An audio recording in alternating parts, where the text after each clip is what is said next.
Do you think we should try and get banned by the UFC? I bet you if we got banned, our viewership would go through the roof. Coming to you pre-tape from the Besco Show studios, this is the Besco Show. I'm your host, Albert Aguilera. That's my producer, Curtis Sage. Curtis, we have a new UFC middleweight champion. It's pretty amazing. This is 10 years in the making. We've been waiting a long time for this, and I don't think anybody expected it. There was only a couple weeks notice. You did. I did. We did talk about it. I was reading for him on our last show, and I was really happy that Michael Bisping was finally getting a title shot. So this is a UFC 199. Hendo, Faber, Max Holloway. Bisping is finally champion. We got to talk about the Helwani thing. And then Kimbo passing away. So let's get started. All right, guys. So welcome to today's show. We're doing a UFC 199 recap, as Curtis just said. And we have a guest joining us today. You guys all know him. He's the assistant editor at SB Nation at MMAfighting.com. Our friend, Marc Raimondi, everybody. Yeah. Marc, thank you so much for wasting your Wednesday morning with us once again. Oh, it's never a waste hanging out with you guys. Yeah. So UFC 199, it was here in Los Angeles. It was at the Forum. You now live in Los Angeles. Did you get to physically attend the event? Of course. I physically attended, and I was not physically removed from the event, so I consider that a success. Oh, yeah. I was about to ask you if you were banned as well, being part of the MMA fighting family. I was not thrown out of the event on Saturday night. But I found out 2 days ago that the entire website was banned, so that was when we found out that we were reinstated. So I didn't know that I was banned until I was unbanned. Wait, were you, be honest with us, were you hiding somewhere behind somebody or getting down really low when you heard it was going down? Were you crouching down low? I don't need to hide behind anyone. I'm only 5'6", so it's all good. No one even saw me. Nice. So, okay. This ban, it's the world's shortest lifetime ban. Now, I thought you were going to say that I'm the world's shortest MMA reporter, which could also be true. Is that true? He might be. Curtis, how tall are you? I'm not a reporter. He's not a reporter. We're not reporters. Yeah. Okay, so we listened into Helwani's podcast. He described the events that happened Saturday night. Unfortunately, he did not get to see Michael Bisping. And then Esther Lynn, she's an amazing photographer. She got banned as well. Her fiance, Casey Lendon, disappeared as well. And describe what happened. Well, I wasn't actually there when they were escorted out because I was sitting cage side. I was on press row with the rest of the, reporters. Ariel and Casey were both in the back because they were doing, their standard one-on-ones and their video interviews of the winners in the back. That's pretty much, par for the course for those guys. Esther was cage side shooting photos, not far from where I was. And I didn't find out about it until I got a text from Casey telling me and telling everyone else who was there that they were being escorted out. And then soon after that, someone came and took Esther out of the building as well. And it was very weird. It was right before the main event. It was in between the co-main and the main event. And I didn't know what was going to happen. I was kind of like looking over my shoulder, waiting for someone to remove me as well. That didn't happen, but let's just say that I was very distracted from that moment until I left the forum later on after the press conference. Now, earlier that day, Helwani had broken news that McGregor-Diaz was in the works for 202, that Brock Lesnar was speaking with the UFC and possibly fighting at UFC 200 because there was an open slot. Both of those reports turned out to be true. Prior to the main event, we saw the UFC promos, and Brock Lesnar's back. Now, what led to their removal was these two stories that broke. But apparently, after hearing him talk on Monday on the MMA Hour, this has been a long process. This has been like a long process. This was basically the straw that broke the camel's back. I would say that's accurate. They were definitely removed, and we were definitely banned as a website because the Brock Lesnar story was broken by Ariel. But yeah, the history between him and the UFC certainly goes back years at this point. Yeah. And he spoke on his show in length about the relationship he has with Dana White. He talks about Dana White in good grace. He says he owes a lot to Dana White because Dana White always took the time to give him the interviews. And I guess over the last 8-9 years that they've known each other, things have gone not so great in terms of him breaking news because. Yeah, the company puts a ton of money into like these promos, and I guess they want to break it first. But the way that the UFC controls news about themselves, would you say that the UFC is not necessarily looking for journalists to cover them, but more PR people? Well, I think that the UFC is not alone in the way that they want to do things because every Major League Baseball team and every NBA team and every NFL team, they want to be the ones to announce trades and free agent signings, all that kind of stuff. Yeah. They want to be able to control that message and pump out their spin on things as well. The UFC is no different. And the only difference that I see is the way they react when one thing happens. When someone who covers an MLB team or covers the league breaks a big trade or a big free agent signing, what have you, they're not banned by the team or by the league. No, that would never happen. There's no retribution taken against them. Yeah. It's just kind of like, yeah, if you're the league, you're upset, or you're the team, you're upset. It's a bummer because you wanted to be the one to release that information, but you just tip your cap. You don't all of a sudden ban an entire website because someone breaks a news story before you're able to put it out on your PR platforms. Well, and Ariel was also saying on the podcast that he kind of, I don't think he felt threatened physically necessarily, but he kind of was looking over his shoulder going out. I mean, he had a guy taking him out to the parking lot. I mean, that doesn't happen either in the other major sports. You're not having a big dude and taking Ken Rosenthal out into the back of the stadium, right? I mean, so UFC. Ken Rosenthal is shorter than me, by the way. I just want to add that in for posterity. So they probably don't need to take him out. They don't need a big dude taking Ken Rosenthal out. But it kind of is an interesting thing because, I mean, you guys are supporting this sport. I mean, a case could be made that, the that internet, they get more eyeballs because of you and Ariel and your guys' group. Internet reporters and internet websites were the first people to legitimately cover this sport serious. It wasn't until the Fox deal in 2011 that Fox and ESPN, especially ESPN now, is pushing it really hard, and NBC Sports and everybody else. Yeah, I mean, you could absolutely make the argument that as far as media goes, no one has done more for the sport of MMA and for the UFC than Ariel Helwani has, because he has elevated himself as kind of the face of MMA media, and because of his professionalism and because of his accuracy and because of his integrity and trustworthiness as a reporter, he has gained a very, very large following, as we saw this week with all the support he got. So much so that, mainstream media follows Ariel Helwani. He is kind of the window into the sport of MMA for many people in the mainstream. He's been on many lists of the top 100 must-follow Twitter people in sports. So I'm not gonna compare and say that Ariel Helwani has done more for the sport and for the UFC than like someone like Dana White has, because that's not true. Dana White has done an incredible amount. I can't say enough about what Dana White has done for the sport. We wouldn't be sitting here right now talking about the UFC and about MMA if not for Dana White and the Fertitta brothers. There's no doubt about that. But from a media perspective, Ariel Helwani I think he's elevated the sport. I think that he has enhanced the sport. He's helped the credibility of the sport because he has credibility himself. So I don't see why there's so much butting heads when, at the end of the day, Ariel Helwani does way more good for the UFC than bad for the UFC in these cases. And I don't even think that breaking the Brock Lesnar news is bad for the UFC. No.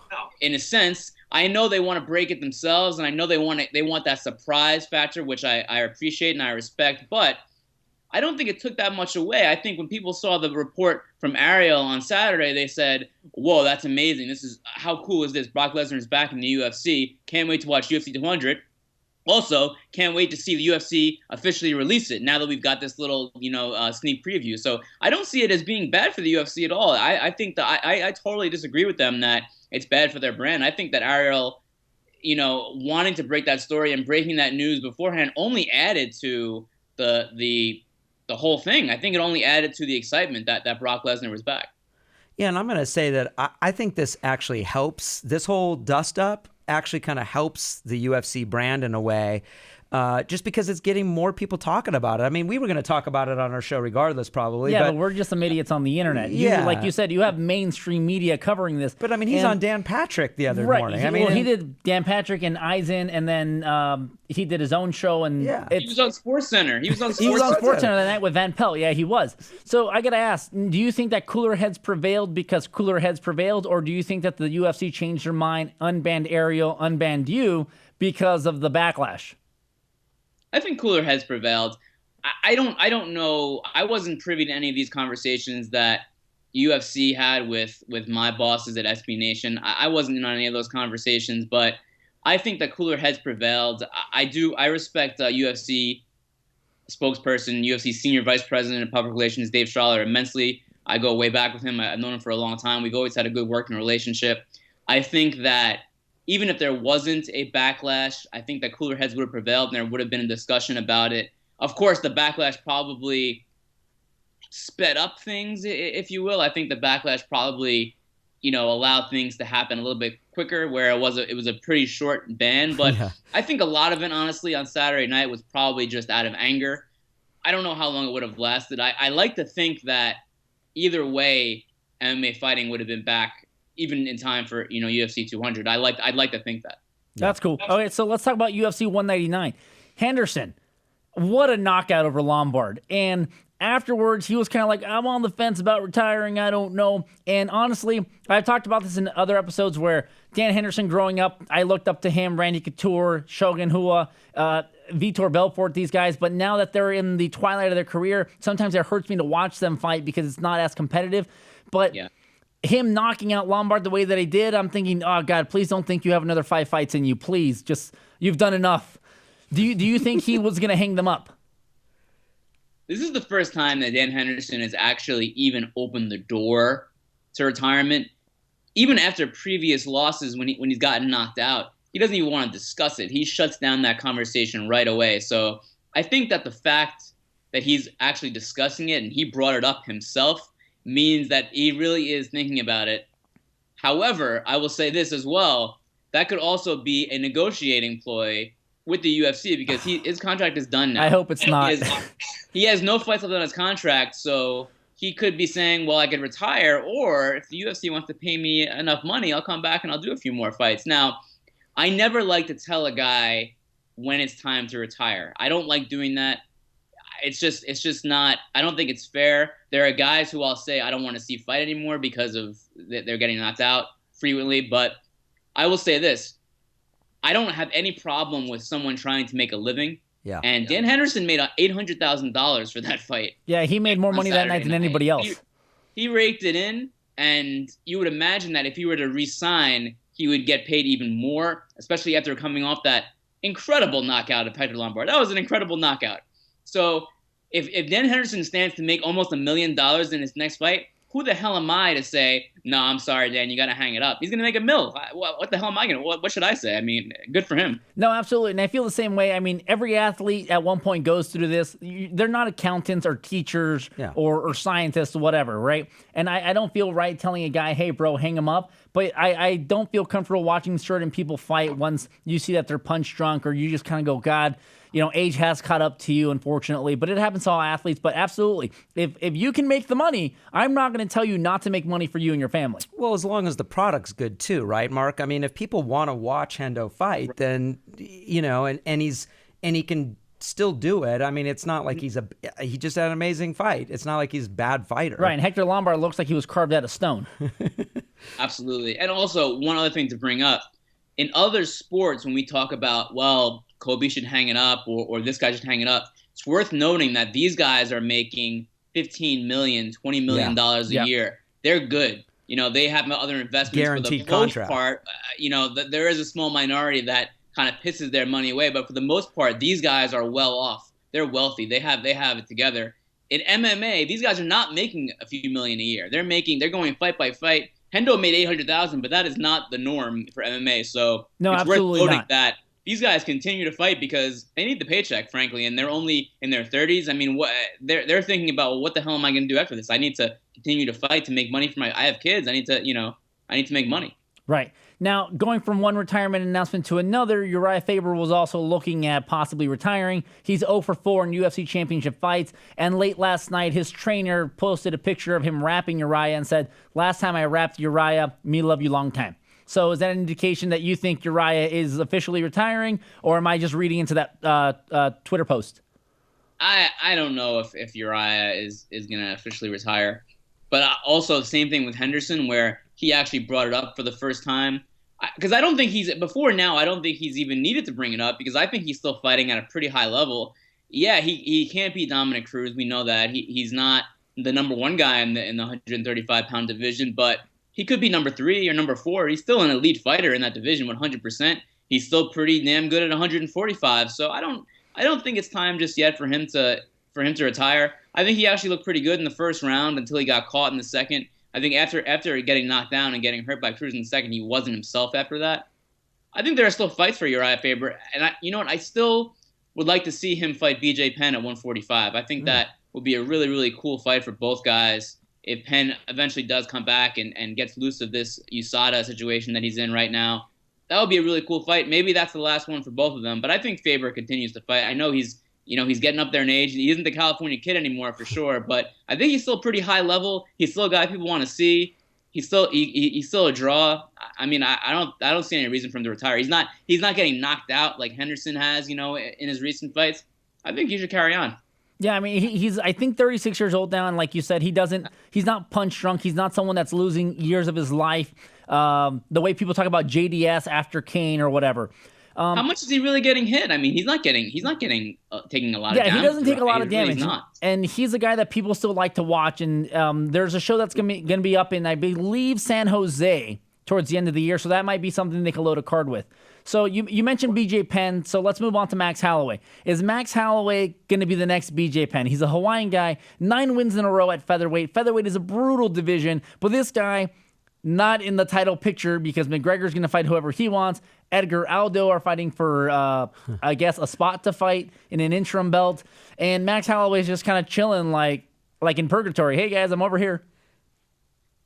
Well, to answer your first question, is he the next BJ Penn? I don't know. I think in terms of skill level, he has a chance to be, but BJ Penn was also very popular and a pretty big draw in his own right when he was in his prime. Max Holloway is not there yet. He hasn't captured the imagination of fans yet. He's not a guy that people pay to see just yet. That may change. He's still young. Yeah. I hope it does for him because if he was a draw, he would already be in that title picture. But unfortunately, he's not. He is in the title picture, but he's not. He is still behind Edgar and Aldo. So that fight has to happen. We have to see what happens there. We have to see if McGregor ever comes down to 145 pounds again. I question that. I don't know if that's going to happen, to be honest with you. Personally, I don't want to see McGregor at 145 anymore. I think that's too much of a cut for him. Yeah. The more that we hear and the more that we learn about these extreme weight cuts, the more I just want to be done with them. I don't want to see McGregor at 145 again. I would love for Holloway to get the winner of Edgar and Aldo. Let McGregor hang out at 155 or 170, take these big fights. I don't see any reason for him to be back at featherweight. Yeah, and then, being dehydrated, a lot of people don't understand that a weight cut is you literally dehydrating yourself the week of the fight. The UFC is now putting these new rules. You got to be within 8% of your body weight. So for McGregor to fight at 155 is a good idea. I mean, he once told me that eventually his body would get too large for 45, so he would naturally move up to 155. But I feel that Max Holloway, he's only 24 years old. I didn't realize he was that young. His last loss was about 2.5 years ago to McGregor. Mm-hmm. So, I mean, honestly, yeah, you're right. I think McGregor should go to 155, vacate 145 title, and then let Max Holloway fight whoever the Edgar Aldo winner is late this year. I'm completely with you on that one. I don't want to see McGregor back there. We just had the for the first time the new weigh-in procedure and some of the new rules instituted by CSAC. It went over incredibly well over the weekend. Fighters were weighing in at 10 a.m. rather than 4 p.m. They didn't have to wait dehydrated for hours to weigh in. They got more time to rehydrate. This is a huge win for the sport. I think that we're going to look back in 5 years and say, well, why the hell are we making fighters wait hours dehydrated to weigh in? It's almost inhumane. It's stupid. I hope the UFC institutes this moving forward permanently. They're talking about it. It hasn't been officially done yet, but I really do hope that happens. Yeah, and then I saw your Twitter timeline the day of the fights. You and Ben Folks were kind of going back and forth about this. I like Ben. Ben's hilarious. So we talked about Bisping, the sample size. Michael Bisping is the new UFC middleweight champion. He knocked out Luke Rockhold, and I thought he could do it. Not many other people thought he could do it, and I was really genuinely excited for him because this is a guy that, in my opinion, has suffered more than anybody else at the expense of PD and TRT users in his career. For 10 years, this guy's got 7 career losses, 4 coming to PD, TRT users, and he was always on the cusp. He was always the number one contender shot that he would lose to someone that would test later. And genuinely really happy and excited for Michael Bisping to have gotten his first title shot and winning. Granted, he was like a smug motherfucker afterwards, and he was hilarious. Well, wait a minute. Not just that. I mean, he kind of, he said a few things he's probably not supposed to say on camera. But he's hilarious. I mean, Colin, I was just really happy for him. So talk about Michael Bisping finally becoming the UFC champion, being the first not UK fighter, but the first English fighter to wear UFC gold. Yeah, awesome. I mean, an incredible story. Michael Bisping has been toiling for 10 years in the UFC. He goes back to the Tough 3. He's a pioneer for European MMA. He's done a lot for the company in that part of the world. He's done a lot for the company, period. He has never turned down a fight. He's taken on pretty much a who's who of middleweights over the last 10 years. And he didn't win that big one until he beat Anderson Silva back in January. Yeah. I know there was some dispute to that. I still had him winning on the cards, even though there was that weird thing at the end of the third round, I believe, where he almost got knocked out. Whatever. Michael Bisping deserves this. I think it's great. He is always excellent at promotion, which I appreciate. He really gets the fans into the fight, whether it's for his own need to be angry or whether he actually is just promoting the fight. He's very good. He's very good at that. I think that it got more UFC 199 got more pay-per-view buys because he was on the card compared to Weidman, even on 2 weeks' notice, because he sold the fight so well in the weeks leading up to it. I think it's a great story. I think it's one of the best stories that we've seen in MMA the last few years, and I think that it really cements Michael Bisping as a future Hall of Famer and as an all-time great. I mean, I really do believe that. I know that his record isn't the sexiest. He doesn't have an Anderson Silva winning streak or anything like that, but he's just the consummate professional, consummate veteran, and now he's the UFC middleweight champion. I think he's a future Hall of Famer. I don't know about you guys, but I think that guy will go down, and he'll be remembered, later on. He won't just be another guy. I think he's going to be remembered for a long time. No, absolutely. A lot of people were saying that he might be the greatest person to have never fought in a title fight or win a championship. And, you throw someone like Dan Marino in that kind of a category, right? Yeah. But, what Michael Bisping has done for the sport in general, because he helped get that sport into Europe. Like you said, UFC Ultimate Fighter 3, he helps just branch us out. Chris Weidman is not the biggest draw, even though he was champion, even though he beat Anderson Silva. And Michael Bisping, on 17 days' notice, was on a fucking movie set in Canada. He picks up the phone and says, fuck yeah, let's do this. Opportunity knocked, he answered, and they should make a movie about this. Somewhere down the line, they're going to make a movie about this. Do you think that let's do this, Mark. Let's petition the Queen of England tonight, Michael Bisping. Sir Michael Bisping. That would be amazing. He has to clean up his language, I think, before that happens. Oh, God, Jesus. All right, so then let's move on to the next announcement over at UFC 199. Brock Lesnar's coming back. He's fighting Mark Hunt. What I thought was interesting was that morning that he was on ESPN, he announced that he's fighting Mark Hunt. Immediately, online bookers had him minus 200. Within an hour of that, it swapped to minus 180 Mark Hunt. You got a guy that doesn't like getting punched in the face versus a guy that is really, really good at punching people in the face and knocking them out.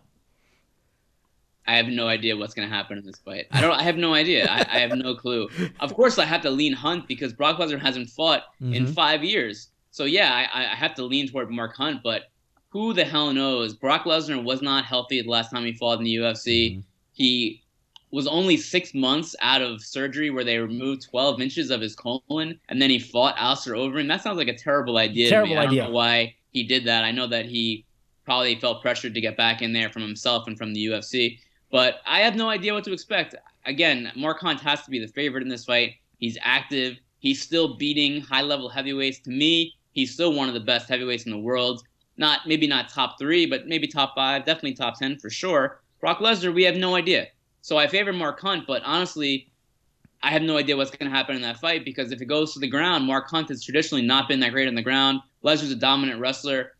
I love this fight, honestly. I think it's awesome. I think it's really cool. Both guys have personalities, and the clash of styles is super intriguing. I think it's absolutely a home run for the UFC. No, I think it's going to be an interesting fight. I mean, if Mark Hunt could get the walk-off knockout, my God, would that be amazing? Because legends. I mean, if he walk-off knocks out Brock Lesnar at UFC 200, you can write that guy's name in every history book. He's going to go down as just an absolute legend. I think he's already kind of like a cult favorite.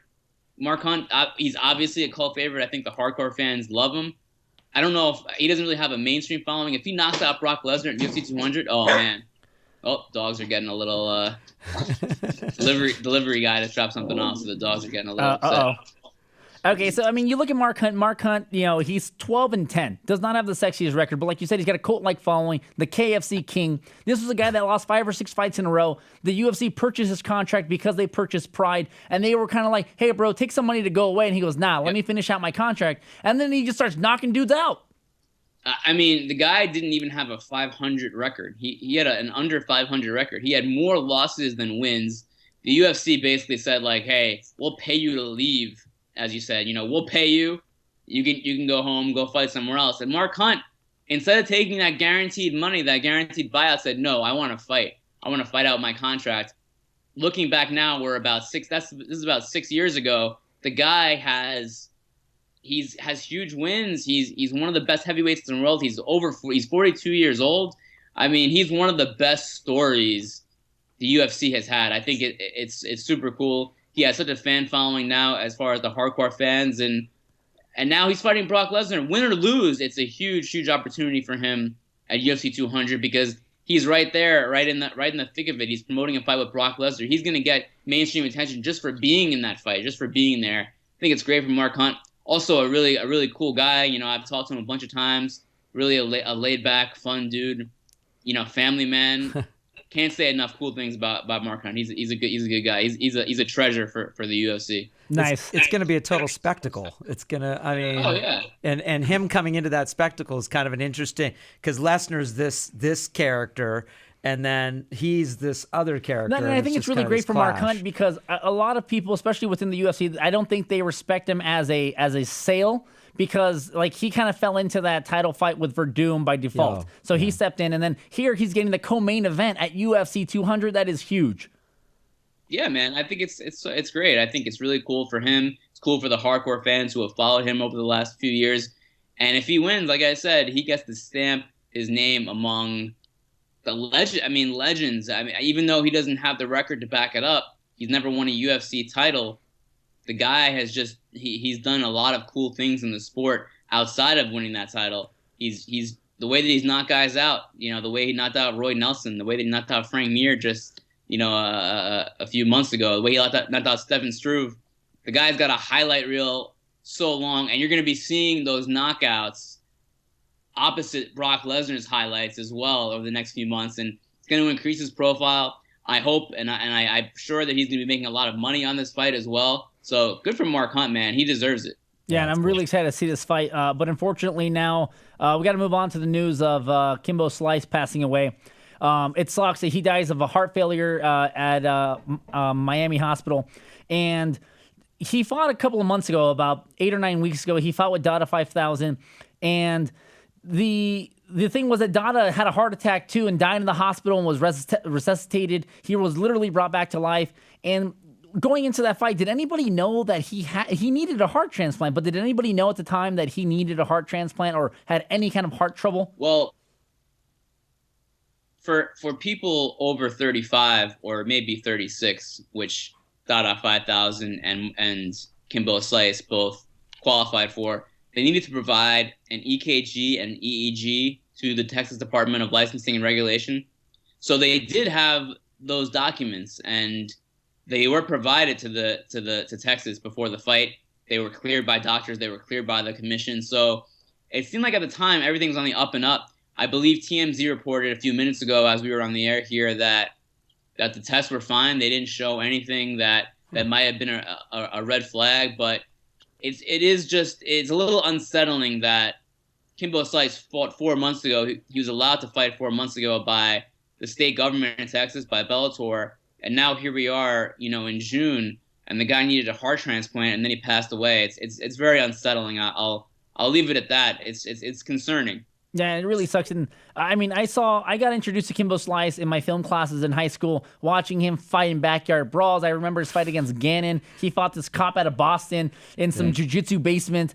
And I was fortunate enough to meet Kimbo a few times when I was a set PA, and I, like an idiot, ran my mouth one day, and he invited me into a ring, and I signed off paperwork, and I said, Jesus Christ, what the fuck am I doing? Yeah. And my boss at the time was like, come on, you're running your mouth. Fucking jump in there. And man. this guy was the kindest person ever. He just looked really mean, and it's unfortunate that we lose him at the age of 42. But it was really cool. I got to spar with him, and he didn't punch me too hard. That's why I'm here talking to you today. But yeah, it's really unfortunate that we lost someone like him. And he comes off as this mean-looking person, but you couldn't find a kinder person on the planet. It's really interesting about Kimbo Slice because there is a large dichotomy about how he's viewed by certain subsects of the population and how he actually is. I think that people who don't know much about him, who only have like a cursory knowledge of MMA and a cursory knowledge of Kimbo Slice, do see him, like you said, as like this mean, thuggish, backyard street fighting guy. Maybe he was that at one point in his life, going back to his, his 20s and his teens, but the guy is a family man. He passed away as a family man. He had 6 children. He had a longtime girlfriend, Antoinette. Really loved his family.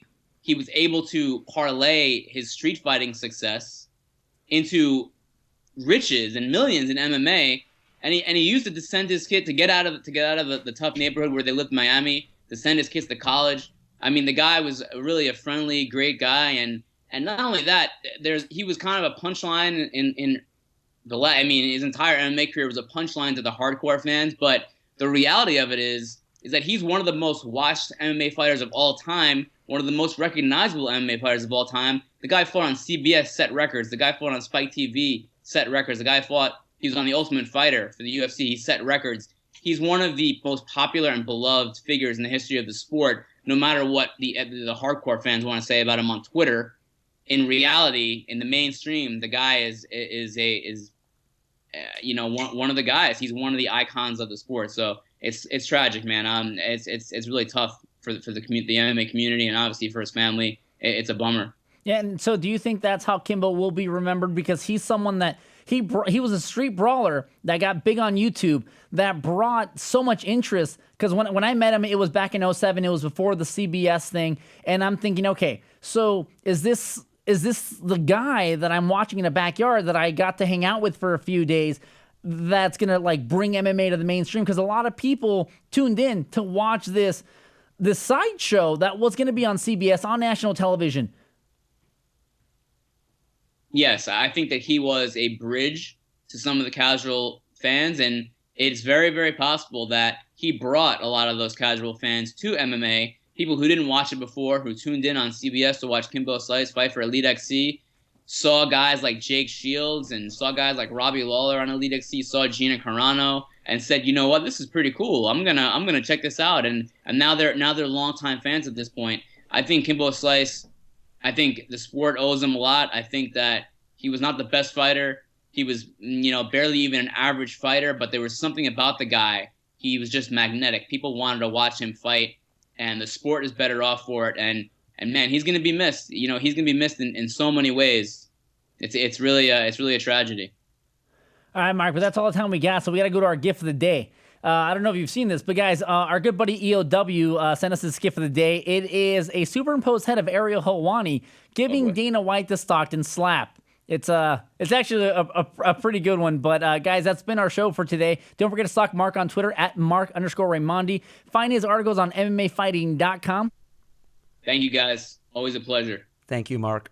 Mark, you're banned from the show for life until you come back the next time. That's fine. I have experience with that kind of thing. We'd like to thank Mark for coming on the show. Stalk him on Twitter. It's at Marc_Raimondi. Stalk us on Twitter at Best Coast Show. Find us online. You can find us on iTunes, SoundCloud, various podcast outlets. But that's been our show, and you guys have a good night.